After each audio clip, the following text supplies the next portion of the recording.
আসসালামু আলাইকুম। আমি আতিকুল্লাহ। গত পর্বে আমরা মেনু নিয়ে কাজ করেছিলাম এবং এই এই বাম পাশের এই অংশটুকু করতে দমটা বেরিয়ে গিয়েছিল।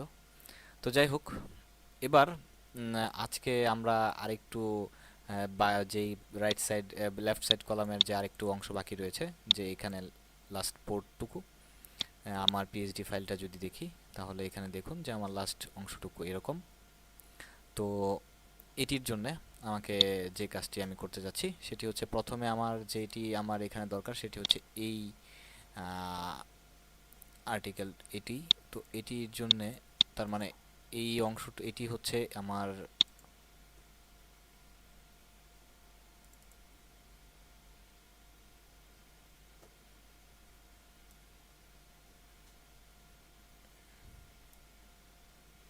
তো এটি হচ্ছে আমার এই পোর্শনটুকু, যে এটির কারণে এটি হচ্ছে। তো এটির জন্যে আমার যদি এটি হয়ে থাকে, তো এটির জন্য আমি অল্টার প্রেস করে ক্লিক করলাম,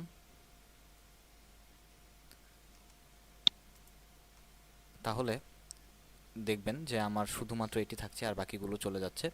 তো আমার এই অংশটুকু ট্রিম ট্রিম এবং ট্রান্সপারেন্ট পিক্সেল টপ, ওকে, এবং এটিকে আমি সেভ করলাম, সেভ ফর ওয়েভ, এবং পিএনজি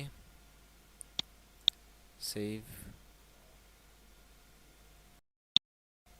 এবং এটিকে আমি উইগেট শ্যাডো ডট পিএনজি নামে সেভ করলাম আমার ইমেজ ফোল্ডারের ভেতর। তো সেভ।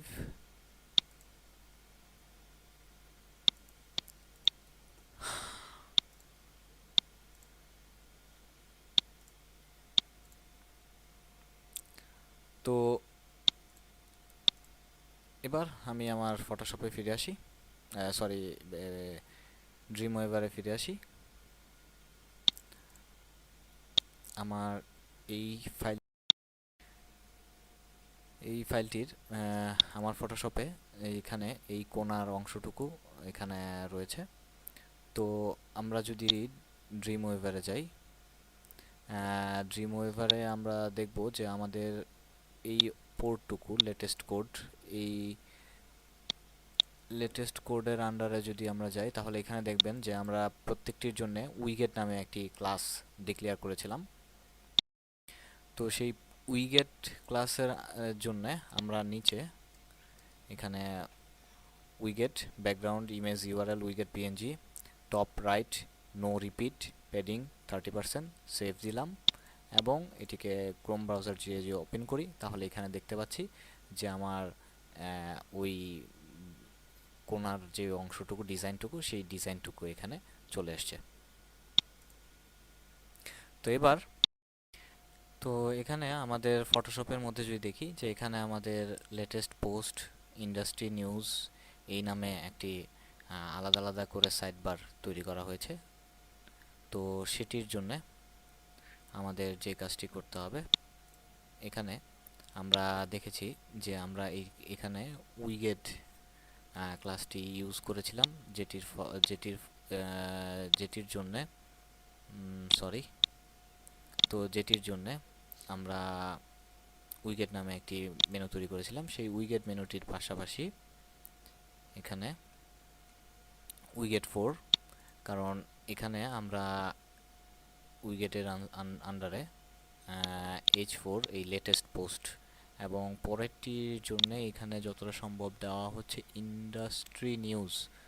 তো সেখানে আমরা এখানে ইন্ডাস্ট্রি নিউজ সেভ করলাম, এবং সহজে আমার সিএসএস ফাইলটিও এখানে সেভ করলাম। এবং এখানে দেখুন কালার, যে আমার H4 এর যে কালারটি রয়েছে, যে এই যে এখানে যে H4 এর কালারটি রয়েছে, আমি জাস্ট পেন টুল দিয়ে সেই কালারটি এখানে গ্র্যাব করে এখানে বসিয়ে দিয়েছি। টেক্সট অ্যালাইন রাইট সাইডে, যে টেক্সট এই টেক্সটটি রাইট সাইডে অ্যালাইনমেন্ট রয়েছে সেই জন্য রাইট সাইডে, এবং ফন্ট সাইজ 16 পিক্সেল, এবং টেক্সট শ্যাডো, এই টেক্সটটির যদি আমরা জুম করে দেখি তাহলে এটি দেখব যে এটির নিচে একটি শ্যাডো রয়েছে। তো সেই শ্যাডোটি এখানে দেওয়া হয়েছে।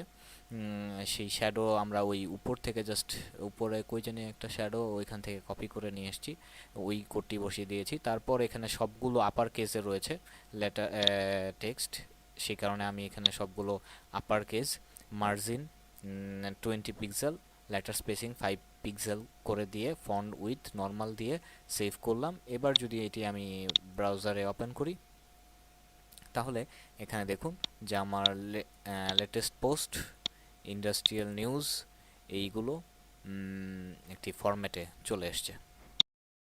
তো এবার আমরা দেখুন এখানে মার্চ যে ডেটটি রয়েছে, এই যে ডেটটি রয়েছে, সেই ডেটটি নিয়ে কাজ করব। তো সেটির জন্য আমরা আমাদের সোর্স ফাইলে যদি দেখি যে এখানে আমরা ডেটগুলোর জন্য ডেট নামে আলাদা একটি ক্লাস তৈরি করেছিলাম।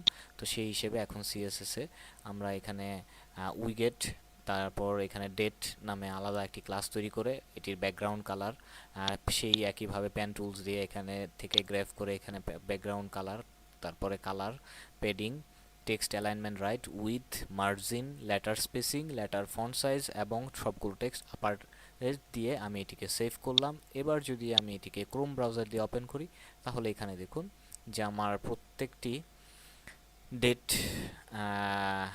মার্চ 16, তো সেই হিসেবে ঠিকভাবে এটি এখানে শো করছে। তো এবার পরবর্তী কাজ কি? পরবর্তী কাজ হচ্ছে আমার এই হেডার টেগটি নিয়ে। তো এই হেডার টেগটি আমার এখানে H5 এর আন্ডারে, তো সেই হিসেবে এখানে আমার উইগেট এবং এই widget H5 font normal, font size এবং মার্জিন এটি দিয়ে সেভ করলাম। এবং এটিকে যদি আমি এখন ক্রোম ব্রাউজার দিয়ে ওপেন করি তাহলে এবার দেখুন যে আমার আগের বার আর এইবার দুটির পার্থক্য, যে আমার এটি এরকমভাবে চলে এসছে। এবং আমার এখানে এটি প্যারাগ্রাফ ট্যাগের আন্ডারে, আমরা দেখেছিলাম যে আমার এটি প্যারাগ্রাফ ট্যাগের আন্ডারে রয়েছে। তো সেই প্যারাগ্রাফ ট্যাগের আন্ডারেও আমি কিছু উইগেট, তারপর পি প্যারাগ্রাফ ট্যাগের আন্ডারে কালার এবং ফন্ট সাইজ এটিকে দিলাম। দিয়ে এটিকে যদি আমি গুগল ক্রোম ব্রাউজারে ওপেন করি তাহলে আমার প্যারাগ্রাফ ট্যাগটি এখন কালারটি আমার ফটোশপের কালারের মতো সেম সেম হয়ে গেছে, যেটি আমি চাচ্ছিলাম। তো সেই হিসেবে আমার এটিও ওকে।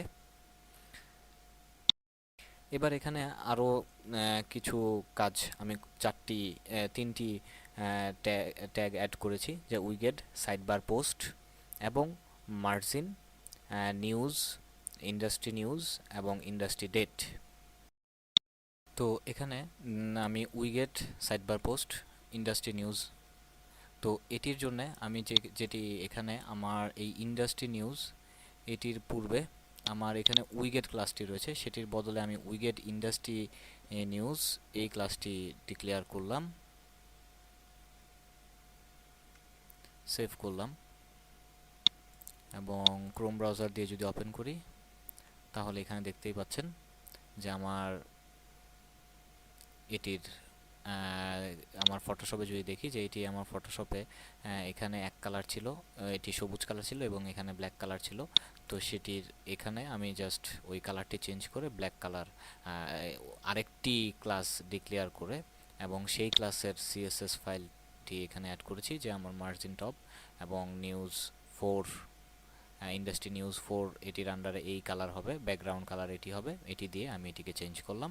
তো সেই হিসেবে আমার লাস্ট আউটপুট দাঁড়াচ্ছে আমার এখানে সাইড বার কমপ্লিট, অল ওকে। তো বন্ধুরা আজকে এই পর্যন্ত। পরবর্তী টিউটোরিয়ালে আমরা মেইন কন্টেন্টের কাজ শুরু করব। ধন্যবাদ।